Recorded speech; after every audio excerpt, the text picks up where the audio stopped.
தமிழகமெங்கும் கிளைகள் கொண்ட Annamal institute of hotel management and hospital management படிப்பில் சேர்வதற்கான அட்மிஷன் நடைபெறுகிறது.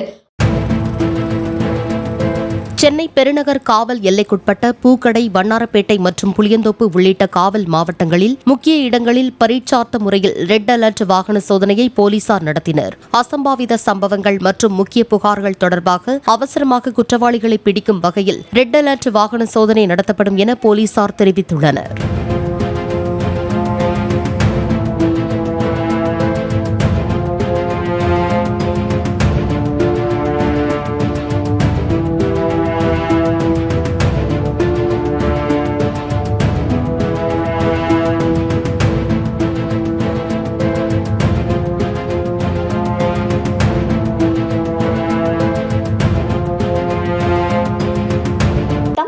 கிளைகள் கொண்ட Annamal institute of hotel management and hospital management படிப்பில் சேர்வதற்கான அட்மிஷன் நடைபெறுகிறது. பிளே ஸ்டோர் மற்றும் ஆப் ஸ்டோரில் இருந்து பாலிமர் செயலியை QR கோடு மூலம் பதிவிறக்கம் செய்யுங்கள். செய்திகளை உடனுக்குடன் பெறுங்கள்.